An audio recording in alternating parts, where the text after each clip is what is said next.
Voilà pour les titres. Nous sommes lundi 12 mai. Merci de nous recevoir chez vous et bienvenue à ce journal. Le Comité national de la jeunesse du Mali organisera bientôt un forum international sur la paix et la sécurité. L'information a été donnée cet après-midi au chef de l'État par le président du CNJ, Mohamed Salia Touré. Ce forum vise à contribuer à la recherche d'une solution idoine à la crise et à recoudre le tissu social. Auparavant, le président de la République avait reçu une délégation de l'Association des pionniers du Mali. Bourama Traoré, compte rendu. Les pionniers du Mali chez le président de la République Ibrahim Boubacar Keïta, c'est pour réaffirmer leur appartenance à une même valeur, le Mali, en faveur duquel aucun sacrifice n'est de trop, comme illustre éloquemment l'hymne national des pionniers. Nous faisons ce serment, nous ferons le Mali, nous ferons l'Afrique, nous ferons l'Afrique, même s'il faut notre sang, nous irons de l'avant. Même s'il faut notre sang, nous irons sans courant. Les pionniers du Mali sont venus exprimer au chef de l'État leur reconnaissance et gratitude. Par la même occasion, lui exprimer certaines de leurs préoccupations. Notre visite avait à peu près 3 objets.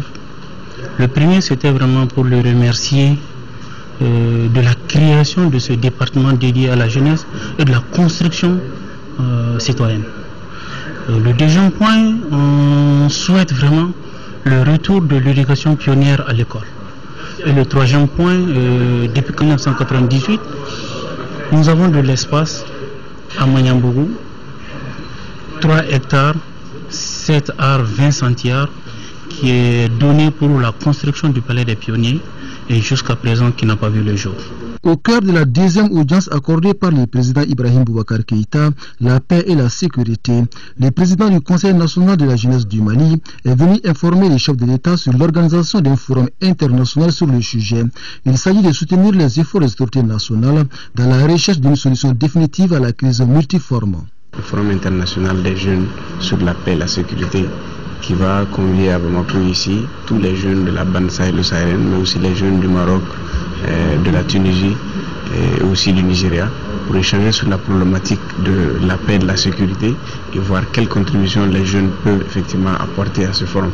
Donc l'objectif de l'échange avec le président de la République, c'était de lui proposer d'accepter de présider, de parrainer effectivement cette grande rencontre de la jeunesse qui va se tenir au Mali et de nous donner une date à sa convenance. Et donc la date qu'il a pu indiquer, c'est la première quinzaine du mois de septembre. Une initiative citoyenne et patriotique saluée par le président de la République. Ibrahim Boubacar Keïta entend tout mettre en œuvre pour que le projet soit une réalité.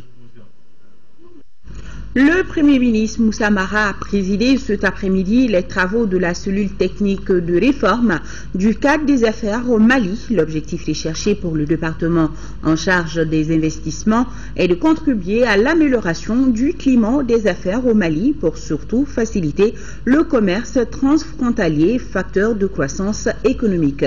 Et nous y reviendrons dans nos éditions de demain avec Youssouf Djakité.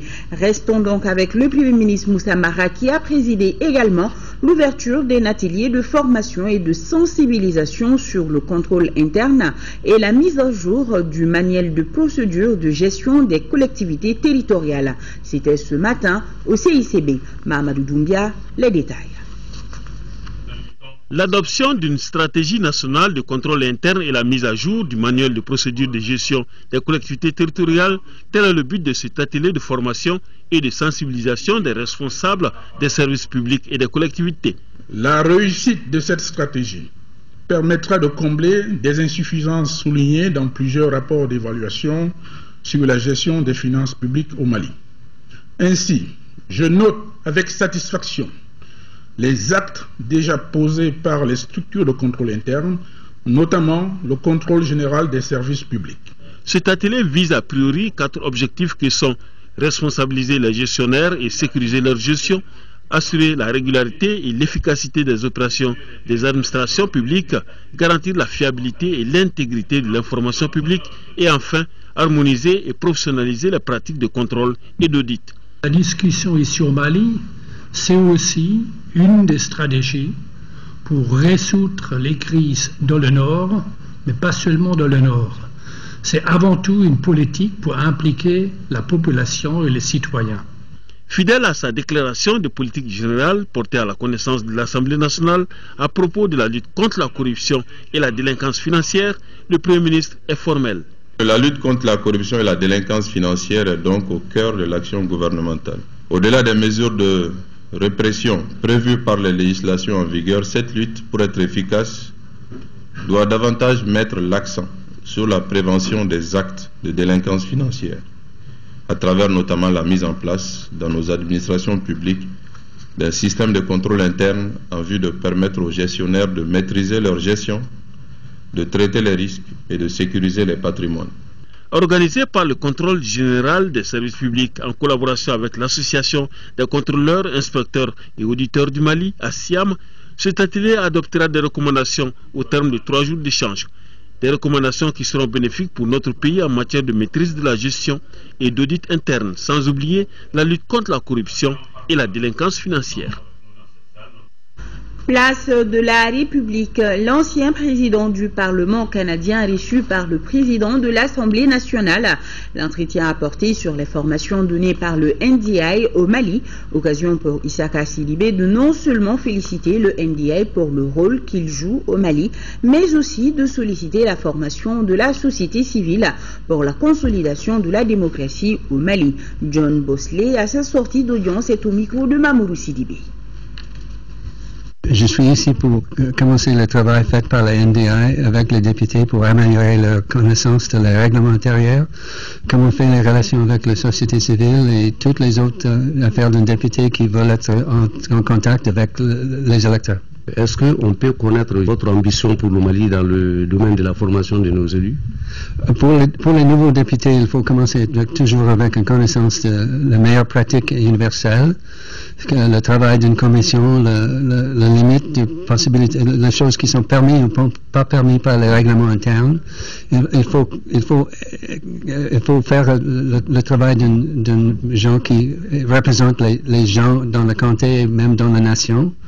Et on parle toujours de tout ce qu'il faut pour être un bon député dans une meilleure démocratie. Le haut représentant du président de la République pour le dialogue inclusif intermalien a effectué aujourd'hui une série de visites de courtoisie au président des institutions de la République avant d'entrer en fonction. Pour Modibo Keïta, la richesse d'un processus dépend de la qualité des échanges qui s'instaurent entre les différents acteurs. La visite a été suivie par Mohamed Diarra. C'est lui qui a la lourde charge de conduire les pourparlers avec les groupes armés du Mali. Une mission dont l'accomplissement exige une certaine démarche. Et c'est cette démarche qui a conduit le haut représentant du chef de l'État dans les institutions de la République. L'ancien Premier ministre est venu solliciter l'écoute nécessaire des présidents des 3 institutions avant d'entrer en fonction. Il s'agit de l'Assemblée nationale, du Conseil économique, social et culturel et du Haut Conseil des collectivités. En raison de la nature et de la mission qui m'a été confiée par Monsieur le Président de la République, il était tout à fait indiqué que je vienne ici pour d'abord une visite de courtoisie et esquisser, vous voulez, les séquences de notre démarche et pour mener à bien cette mission qui est essentiellement une mission nationale. Je pense qu'il faut que je termine ces missions. Je suis convaincu d'une chose. La richesse des processus dépend de la qualité des échanges qui s'instaurent. Le haut représentant du président de la République pour le dialogue inclusif intermalien dit avoir l'écoute nécessaire de ses interlocuteurs. Tous l'ont félicité pour le choix porté sur sa personne pour mener ces négociations. Les présidents des différentes institutions se sont dit confiants pour la réussite de cette délicate mission à lui confiée par le président de la République. Ils l'ont par ailleurs assuré de l'accompagnement de leurs institutions respectives dans cette noble mission au service du Mali. Parlons éducation maintenant avec d'abord ce communiqué dans le cadre de ses prises de contact avec les responsables des structures relevantes de son département. Le ministre de l'Enseignement supérieur et de la Recherche scientifique, Moutaratal, était ce lundi 12 mai 2014 à l'Université des Lettres et des Sciences humaines de Bamako, une visite qui s'inscrit dans le cadre des échanges en vue de l'élaboration du programme 2014-2018 de l'enseignement supérieur et de de la recherche scientifique. Démarrage ce matin des épreuves anticipées du baccalauréat technique malien sur toute l'étendue du territoire national. Environ 3000 candidats, toutes séries confondues, sont inscrits à cet examen. Le ministre de l'Éducation nationale s'est rendu dans les 2 centres d'examen de la capitale afin de s'imprégner des conditions de démarrage des épreuves. Fademba Keita l'a suivi, son reportage. C'est dans la salle numéro 2 du lycée technique Farima Sangaré de Torokorobougou de l'Académie Rive Gauche que le ministre de l'Éducation nationale a ouvert l'enveloppe de la première épreuve de l'examen. Elle porte sur la technologie de construction, le dessin. Madame la ministre s'est ensuite rendue au lycée technique et à l'ESICA, 2 centres de la Rive Gauche où 300 candidats sont répartis entre 10 salles. Constat général, ils étaient tous présents et les épreuves ont démarré à l'heure indiquée. Cette année, de nouveaux programmes ont été introduits dans l'enseignement secondaire général et l'enseignement technique. Et c'est la première cuvée de cette réforme qui fait le bac d'année. Donc c'est pourquoi ces évaluations avaient pour nous donc un caractère particulier. Et je voudrais demander aux chefs de centre, aux surveillants, de faire en sorte que ces examens se déroulent dans les meilleures conditions possibles et dans la plus grande transparence. Près de 3000 candidats composent soit en sciences de technologie industrielle ou en sciences de technologie générale. C'était des élèves très confiants et qui abordaient le sujet avec beaucoup de sérénité. Les candidats, il faut qu'ils soient très confiants, très sereins et ne pas s'affoler pour le bac général. Dans l'ensemble, les sujets sont abordables, affirment les candidats. C'est le dessin technique et TC, technologie.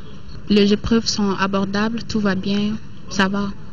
Les épreuves anticipées du baccalauréat technique malien donnent ainsi le ton à la série d'examens académiques de fin d'année comme le diplôme d'études fondamentales d'EF, le baccalauréat malien, les épreuves du certificat d'aptitude pédagogique, CAP et les différents brevets de techniciens BT. Journée également bien chargée pour le ministre de la Défense et des anciens combattants. Soumeli Ouboubé Maïga et sa délégation ont visité ce matin la direction des matériels, des hydrocarbures et des transports de l'armée et 5 centres de formation à Bamako, nous indique Garibou Pérou. Équipés et formés de besoins pour une mission. Nous sommes à Kati, à la direction des matériels des hydrocarbures et des transports de l'armée, un service de soutien des unités sur le terrain. Ici, 33 matériels roulants financés grâce au budget de l'État viennent d'être mis à la disposition de l'armée malienne. Pour le ministre de la Défense et des anciens combattants, le programme de refondation de l'armée malienne est en train de s'exécuter progressivement. Nous avons un théâtre qui va de Nara à Tessalit, dans des zones où il n'y a pas d'eau, donc nous avons été obligé d'acquérir beaucoup de citernes. Bon, ce sont des zones extrêmement difficiles. Il faut déjà trouver des bons forages où on peut tirer jusqu'à 10 000 litres d'eau par exemple. Et donc ça, c'est pas évident. Et nous avons aussi acquis des plateformes qui nous permettront de transporter mieux qu'auparavant nos engins. Après cette visite des matériels, le ministre s'est rendu à la garde nationale. Les hommes de maintien d'ordre lient la théorie à la pratique. Les cours de la journée ont porté sur la notion de l'ordre et la topographie, un instrument qui permet de situer géographiquement le mouvement des hommes. Au génie militaire, à la direction du sport militaire, tout comme à la base 101 de l'armée de l'air, l'espoir est rené au sein de nos forces de l'ordre et de sécurité. Un des temps forts de cette visite, c'est à Faladien, à l'école de la gendarmerie nationale. On est des militaires, c'est pour cela qu'on porte la tenue, donc on remplit des missions de police militaire.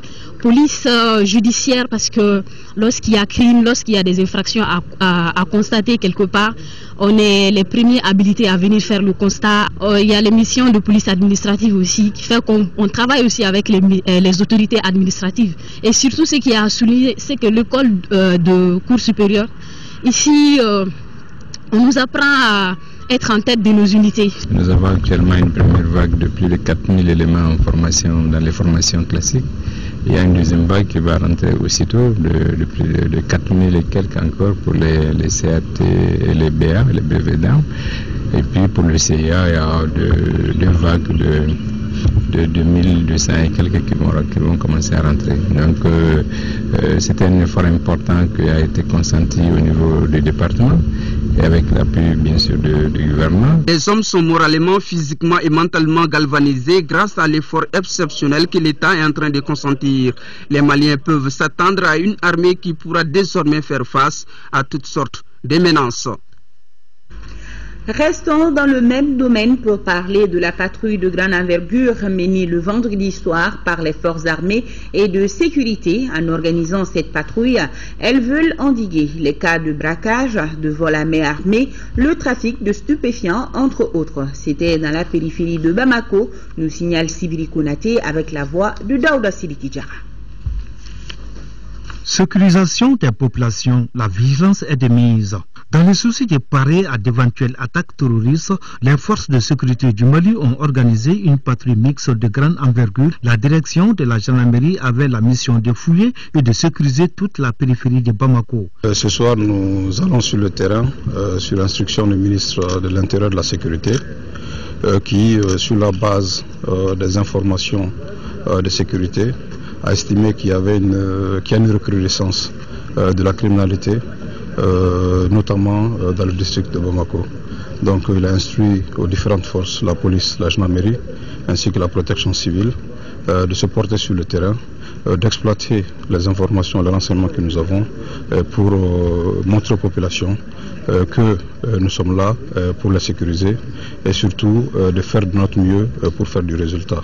De 22h à 4h du matin, de nombreux usagers ont été arrêtés et fouillés. Globalement, toutes les personnes contrôlées ont apprécié la manœuvre et ont souhaité sa pérennisation. Puis nous sommes vraiment très contents et cela veut dire que la sécurité assure très bien son activité, c'est bien. Les unités motocyclistes de la gendarmerie ont démontré tous leurs savoirs. Spécialistes de la circulation routière, les motards ont prouvé qu'ils ne savaient pas que conduire les hautes personnalités.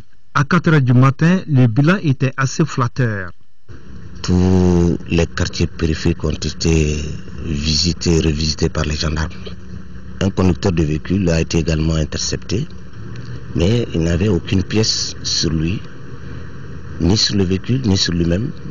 Il y a également 4 motocyclistes qui ont été également interceptés. Les 4 motocyclistes n'avaient également aucune pièce sur eux. Et les autorités en charge de cette question promettent de multiplier de pareils exercices. Le ministre de l'Équipement, des Transports et du Désenclavement informe les usagers de la corniche 6 au quartier du Fleuve qu'en raison des travaux d'aménagement en cours, la circulation sera perturbée pendant les mois de mai et juin 2014 entre le pont du Roi Fad et le carrefour de l'ENSUP. Le ministre s'excuse pour tous les désagréments que cela va engendrer au cours aux usagers et riverains du projet et affirme que toutes les dispositions seront prises pour rétablir la circulation dans les meilleurs délais. Et le commandant de la compagnie de circulation routière porte à la connaissance des usagers de la route que suite aux travaux de construction de la passerelle cyclable 6 à la descente du pont FAD côté CICB, des modifications seront apportées dans le sens de circulation de certaines voies avoisinantes. Demain, mardi 2014, à partir de 6h du matin. Excepté les gros porteurs, tous les autres usagers en provenance de la rive droite sur le pont FAD pourront emprunter la déviation érigée à cet effet sur la voie de la Corniche.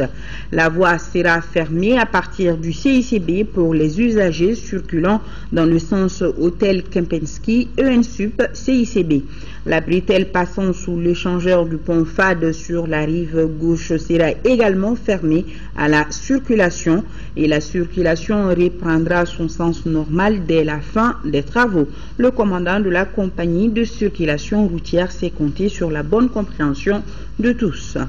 Un mot de politique à présent. En deuxième région, la section UR2 de Koulikoro a tenu ce dimanche à Gouni sa rentrée politique. Un événement qui a vu l'adhésion de nouveaux militants. La délégation du bureau exécutif a expliqué sur place les visions du parti et les défis à relever. De Koulikoro, la correspondance de Seydou Traoré.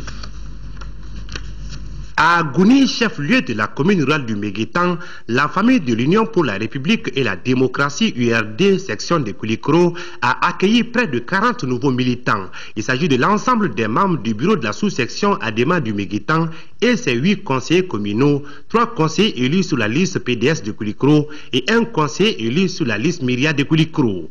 Les nouveaux militants disent avoir choisi l'URD par conviction et pour l'intérêt de leur communauté. Tous, on est convenu que vraiment il faut aller à l'URD puisque nous avons nos anciens cadres là-bas qui œuvrent toujours et qui continuent à nous démarcher pour tout problème de développement. Ils viennent nous consulter. Ensemble, nous faisons chemin pour ce développement. Nous voulons désormais des cadres politiques professionnels et vous en êtes.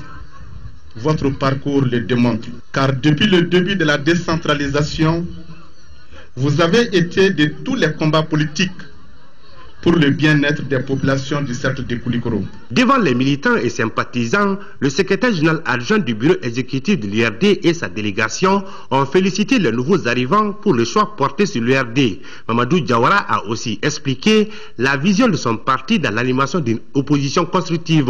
Il faut toujours mettre l'accent sur la cohésion dans un parti politique.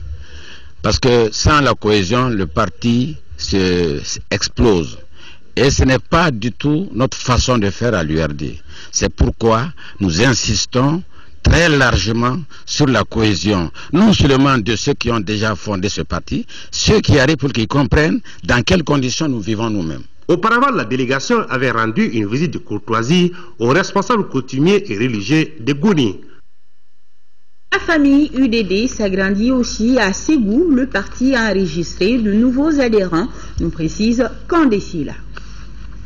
C'est la salle Tiantigba Dante qui a servi de cadre à cette cérémonie de retrouvailles entre la famille de l'Union pour la démocratie et le développement IDD et leurs nouveaux militants. Ces militants proviennent des associations, organisations et d'autres partis politiques qui ont choisi d'adhérer aux idéaux de l'IDD. Idéaux qui, selon leur porte-parole, Yamoussa Dambélé, demeurent conformes à leur vision de travailler avec ce parti. C'est donc tout heureux que les responsables de l'IDD ont accueilli les nouveaux militants. Votre adhésion renforcera davantage le parti IDD. Et soyez rassurés que nous travaillerons ensemble main dans la main pour la réussite des objectifs du parti et de ses idéaux. Vous êtes des militants d'un parti intègre, un parti soucieux de ses militants et de leur devenir partout où ils se trouvent. Quant au président du parti, tout en remerciant de cette confiance qui atteste de la vitalité de l'IDD, il en appelle à ses militants d'œuvrer ensemble pour perpétuer la vision du parti. Les idéaux sont connus, c'est un Mali stable, prospère, un Mali uni, développé, où les Maliens s'épanouissent et vivent dans la fierté de vivre dans leur pays. Et les objectifs immédiats, c'est aider le président de la République à réussir son mandat et aider le gouvernement à accomplir toutes les réformes nécessaires pour faire de notre pays un pays émergent et un pays solide dans la compétition mondiale. Cette cérémonie qui s'est déroulée en présence de plusieurs partis amis a pris fin par une course des chevaux dans l'après-midi au champ hippique. Autre grand titre de ce journal, lancement à Sikasso de la campagne agricole 2014-2015. C'était sous la houlette du ministre du Développement rural, Bokari Treta. Pour cette campagne, 600 000 tonnes de coton-graines et 2 millions de tonnes de céréales sont attendues dans la zone cotonnière. Sur place, le ministre a rassuré les paysans de l'accompagnement du gouvernement. Moussa Fané est notre envoyé spécial.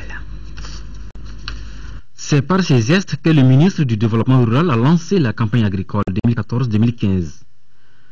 600 000 tonnes de coton-graines, 2 millions de tonnes de céréales sont attendues pour cette campagne dans la zone cotonnière. Pour l'atteinte de ces objectifs, l'État a pris certaines mesures. Il s'agit entre autres de la subvention de semences et d'intrants pour l'amélioration du rendement.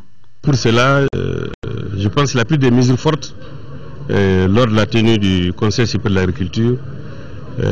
Parce que d'abord maintenir une subvention à peut-être 35 milliards du budget national, mais de pour que dès le budget 2015, que le 15% du budget national soit consacré à l'agriculture. D'autres stratégies sont également prises pour la réussite de la campagne. Les moyens, on se les crée, on se les donne. on n'attend pas les moyens. Et pour ça, je pense que nous avons pris suffisamment de dispositions pour que les 600 000 tonnes soient atteintes. Que ce soit en termes de gestion des ressources humaines, que ce soit en termes de gestion des itinéraires techniques, du respect des itinéraires techniques. Seul le travail ennoble l'homme. Si vous ne travaillez pas, vous n'avez rien. Personne, en se couchant à l'ombre, n'obtiendra quelque chose. Les responsables des producteurs souhaitent le positionnement à la tête des pays africains en matière d'agriculture. Tous les producteurs sont engagés et pour la réussite objective prévue. La cible des gens est à 11 000 francs, ça c'est un grand. Le prix du coton à 130 le soir et je pense que nous sommes engagés avec ça. Et je suis convaincu que pour la campagne à venir, nous en ferons davantage. Nous sommes engagés à travailler à la rationalisation de la gestion des... Le gouverneur de la 3e région, Elie Kasso, récite d'orpaillage pendant l'hivernage pour la réussite de la campagne agricole 2014-2015. Direction Kidal, où la paix et la cohésion sociale se renforcent dans les communes cercles de la région. Ceci grâce au PNUD, et ce sont 3 Kidal qui viennent de bénéficier d'un projet de cohésion sociale pour une durée de 4 mois. Fousseini Tunkara, reportage. La somme de 17 millions de francs CFA sera nécessaire pour mener à bien ce projet de 4 mois. Financé par le plus de cette initiative dénommée Projet de renforcement de la cohésion sociale est destinée à la commune urbaine de Kidal, la commune rurale de Souk et celle d'Anefif. La mise en œuvre de ce programme de courte durée sera assurée par l'ONG Groupe Action Recherche Développement Local Gardel. Son but est de prévenir et gérer des conflits qui entravent tout développement. Pour atteindre cet objectif, les initiateurs ont déjà leur stratégie d'intervention. Organiser des campagnes d'information et de sensibilisation des différentes communautés sur l'importance de la cohésion sociale.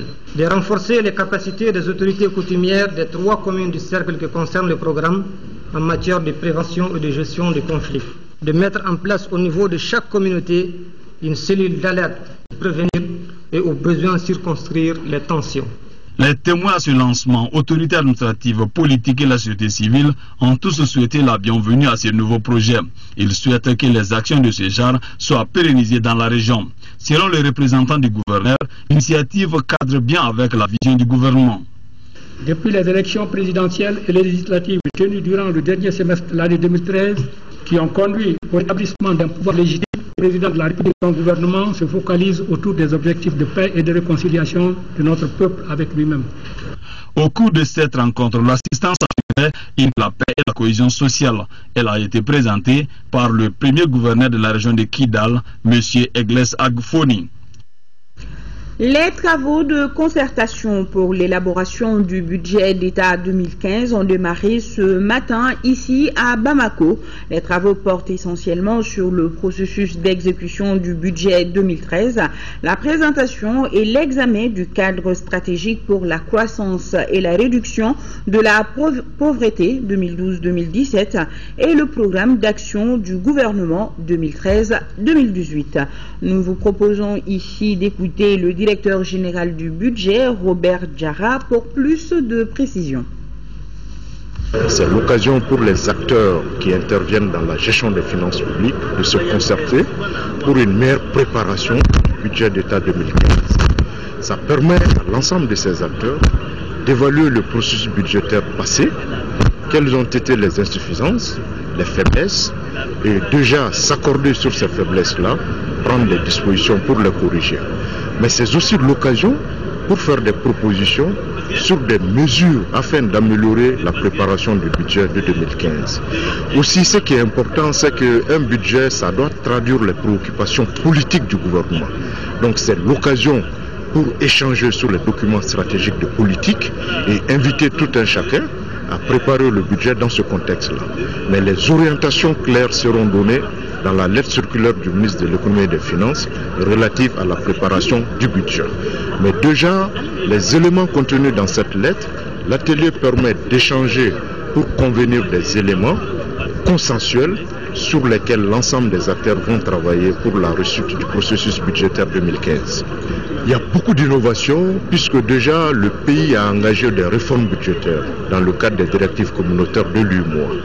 Donc dans ces réformes, nous allons passer carrément de la gestion axée sur les moyens à la gestion axée sur les résultats. À cela, il y a 2 lois fondamentales qui ont été adoptées par le pays. On a déjà la loi relative à la loi des finances et la loi portant code de transparence dans la gestion des finances publiques. Dans le cadre de ces réformes communautaires, en 2017, les États membres de l'UEMOA doivent présenter leur budget en mode programme. Mais déjà en 2015, nous allons travailler avec les budgets des moyens, avec en annexe toujours les budgets programmes, mais déjà les réformes que le pays a engagées, ça permet déjà dès 2016 de présenter le budget en mode programme. La budget fixée par 8 mois est en 2017.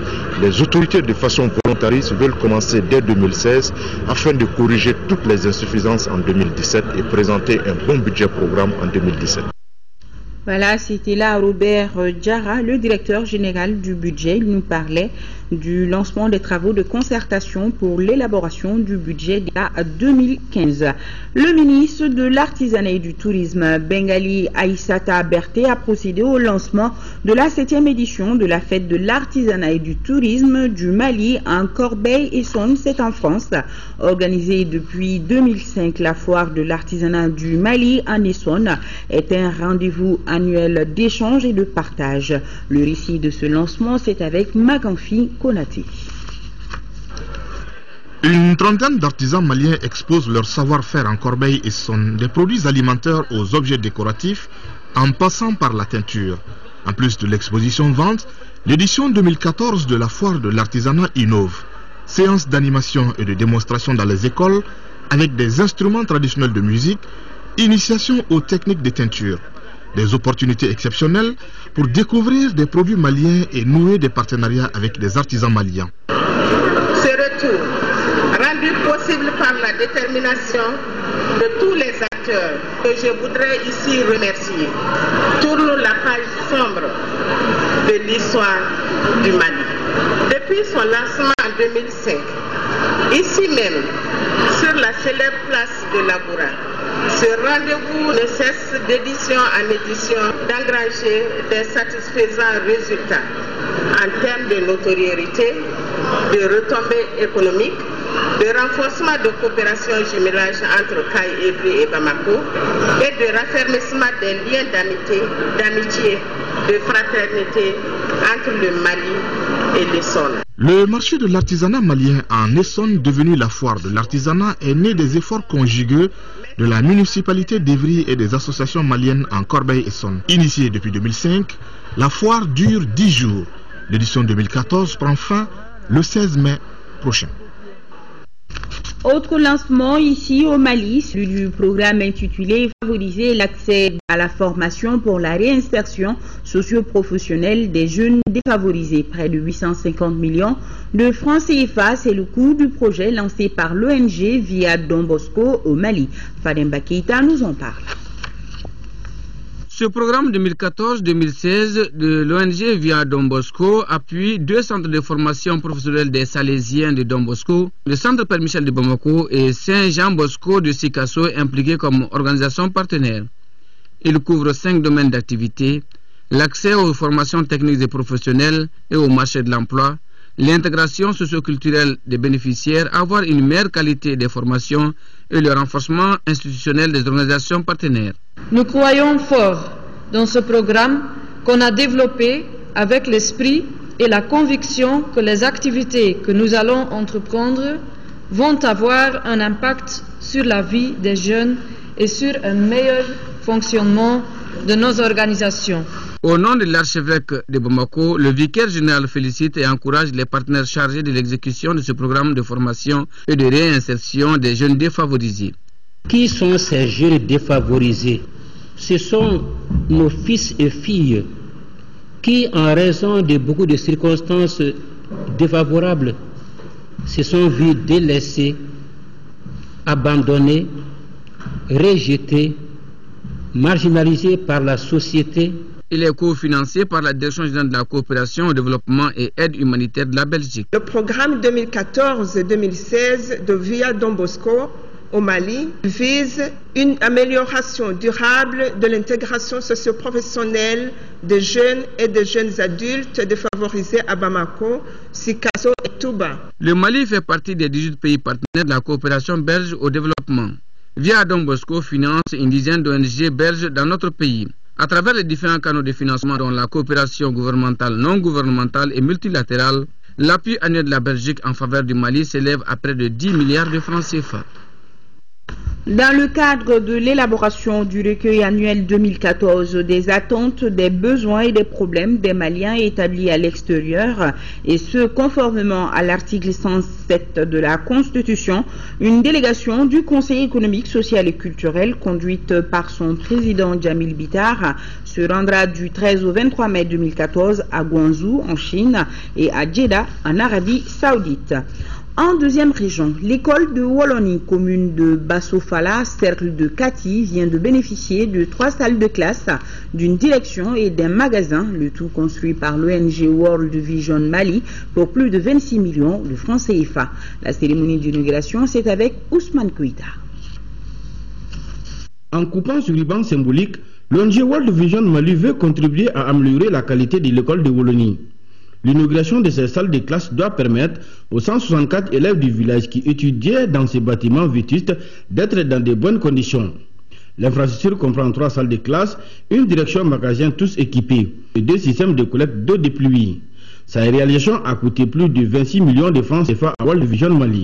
C'est après avoir reçu à plusieurs reprises une demande de construction de salles de classe de la part des communautés de Woloni, et après avoir fait une visite dans les anciennes salles de classe qui étaient dans un état délabré et très dangereux pour les enfants. Les 3 salles de classe dont nous faisons l'inauguration aujourd'hui sont le fruit de ce partenariat entre World Vision Negela ADP et la communauté de Woloni. C'est l'occasion pour nous, villageois, de rendre hommage à Dieu le Tout-Puissant pour nous avoir préservés jusqu'à ce jour et nous permettre ainsi d'assister à la concrétisation d'une des sollicitations les plus vivement retenues dans nos cœurs. L'ONG World Vision s'est dit être dans une démarche de changement des conditions sanitaires des populations du monde rural. Elle répond favorablement aux différentes préoccupations des communautés, d'où la satisfaction des autorités de Negela. Tout progrès, tout développement durable dans un pays commence par la construction des écoles et la formation des élèves. Les élèves ont, en bon artiste, présenté des poèmes, des sketchs de sensibilisation sur la question pour agrémenter la fête. Auparavant, ils avaient procédé à la montée des couleurs comme pour réitérer la valeur de l'éducation civique. 11e édition du festival Siborogola de Gouiné, commune de Fourou, cercle de Kadiolo, un événement culturel organisé par l'association des ressortissants du village. Par cette rencontre, l'association veut faire de la richesse culturelle du Folona une opportunité de croissance économique locale. Daouda Jakiti. Ils étaient des milliers de festivaliers venus des 4 coins du cercle de Kadiolo, de l'intérieur du Mali, de la Côte d'Ivoire et du Burkina Faso, pour prendre part aux festivités de la 11e édition du festival Tiborogola de Gouiné dans le Folona profond. Un événement culturel initié par l'association des ressortissants du village de Gouiné, commune de Fourou. La vie culturelle est un moyen par lequel un peuple, une nation affirme son identité. Il s'agit donc pour nous de magnifier la richesse culturelle du pays Sénoufo dans toutes ses dimensions, dira Adamandjara, le président de l'association Tiborogola.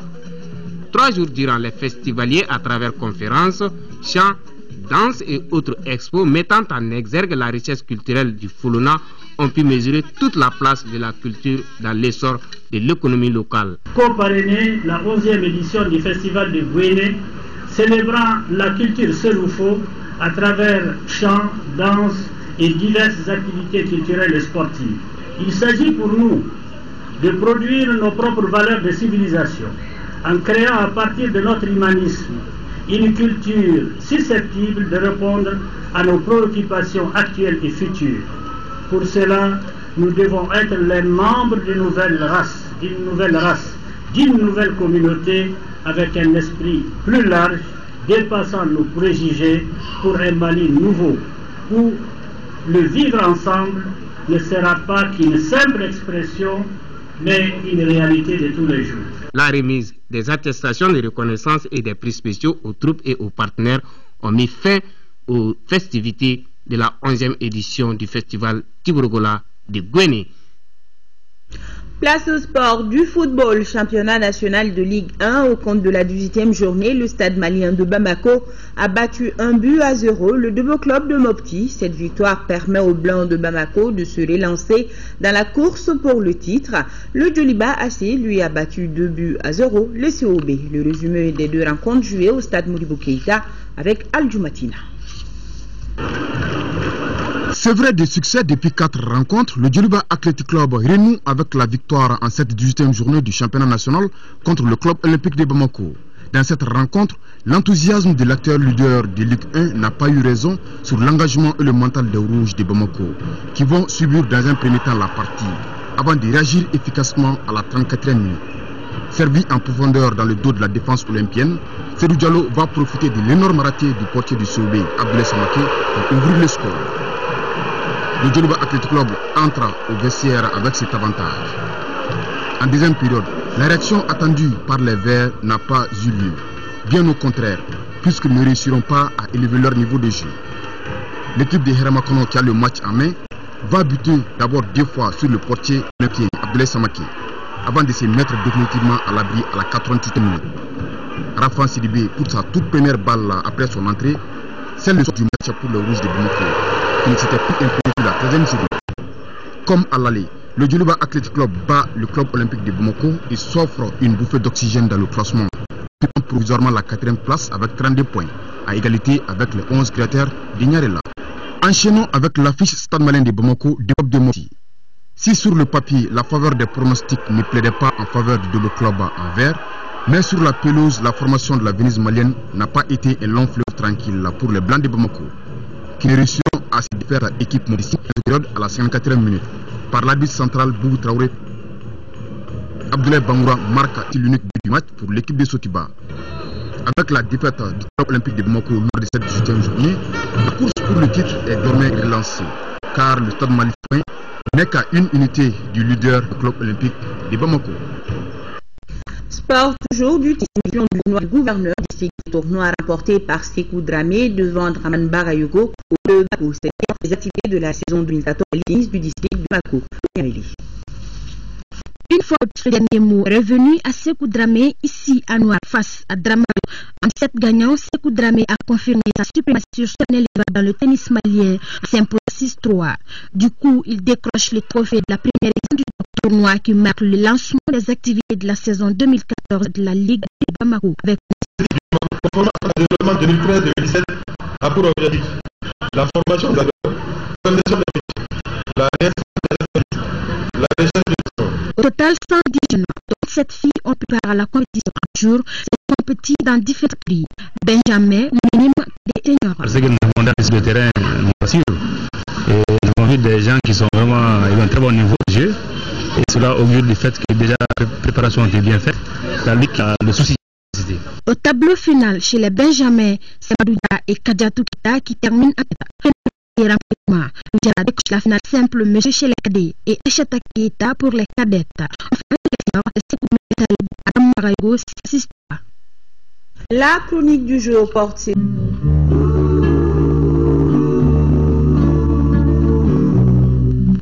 L'association Onco Mali est le fruit de la coopération médicale contre le cancer au Mali et en Afrique. Depuis sa création début 2009, elle s'investit pour améliorer la prise en charge des personnes vivant avec un cancer au Mali et pour améliorer les conditions de travail du service d'hémato-oncologie du CHU du Point G. En essayant d'équiper par de petits matériels qui sont essentiels à la réalisation de la chimiothérapie pour améliorer le plateau technique.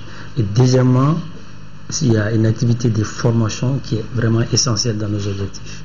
Et encore au Mali, dans ce cadre, nous avons eu la chance d'être épaulés par une de nos membres qui, après sa retraite, est venue former pendant 1 an des infirmiers et des infirmières maliens dans les services d'hémato-oncologie pour la réalisation de la chimiothérapie. Nous avons formé actuellement, jusqu'au jour d'aujourd'hui, sur 2 ans, 75 médecins généralistes dans le district de Bamako, qui sont des médecins généralistes des CESCOM, des cliniques privées. Et l'objectif, on est en train de former un réseau avec l'ensemble de ces généralistes pour qu'ils nous réfèrent tous les malades. Formation des médecins généralistes au lieu d'une campagne de sensibilisation. 4 ans après, la démarche commence à porter ses fruits. Je vais vous donner un exemple très simple. Il y a un cancer de la femme qu'on appelle le choriocarcinome. Malheureusement, qui est un cancer qui survient à la suite d'un avortement, d'une grossesse normale qui se transforme en grossesse pathologique, un cancer qui met en jeu la vie de la femme.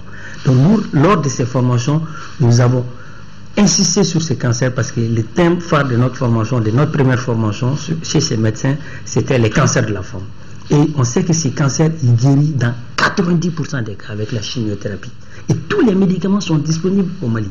Donc nous avons mis l'accent sur ça et actuellement, dès que les médecins ils suspectent ce cancer chez une femme, après la grossesse, ils nous envoient. Et c'est une priorité absolue pour nous, une urgence médicale dans notre terme, pour que ces femmes n'échappent pas au système, pour qu'ils aillent vers la guérison. Donc on peut dire qu'on commence à avoir l'impact parce qu'il y a peu de femmes maintenant qui meurent à cause de ces cancers-là actuellement.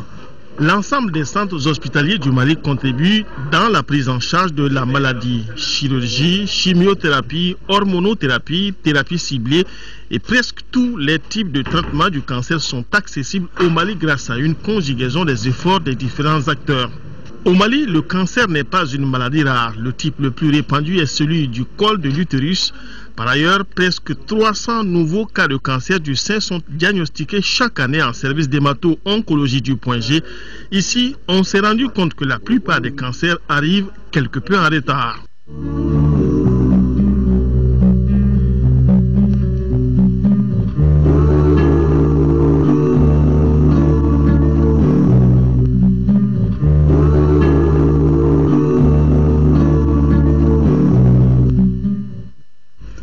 Le ministère des Affaires étrangères, de l'intégration africaine et de la coopération internationale vient de perdre un de ses cadres. Il s'agit de Abdou Karim Keïta, récemment nommé comme directeur adjoint du protocole. Abdou Karim Keïta est décédé des suites d'un malaise. Il a été inhumé cet après-midi au cimetière de Sénou. Adama Koulibaly, reportage. Le nouveau adjoint au service de protocole n'a pas eu le temps de prendre service qu'il a été arraché à notre affection par suite d'un accident cardiovasculaire quand il se rendait de Rabat au Maroc par route aux environs de Nyono. Abdul Karim Keïta, c'est son nom. Il est né en 1965 à Bamako.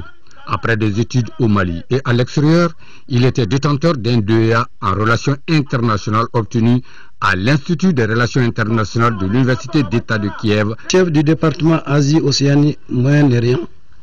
2 décembre 2004, deuxième conseiller à l'ambassade du Mali à Rabat. Avril 2008, premier conseiller à l'ambassade du Mali à Rabat. Décembre 2009, janvier 2011, chargé d'affaires du Mali à Rabat. 29 août à nos jours, chargé d'affaires du Mali à Rabat. M. Keïta était respecté par ses collègues. Mes amis et moi, nous perdons un camarade qui a été un vrai viable au service du groupe que nous avons à notre temps dénommé groupe 18, G18, parce que nous avons intégré ensemble à 18. Il a été le seul à ce jour à rassembler tous les camarades chez lui en 2000 pour une partie qui a été véritablement un événement mémorable pour tous les éléments du groupe. Il nous quitte sans occuper son fauteuil d'adjoint de protocole, laissant une veuve, 3 gosses, des amis, frères et sœurs inconsolables. Dort en paix, Abdul Karim Keïta. Que son âme repose en paix. Amen. C'est tout pour ce journal. Merci et à demain.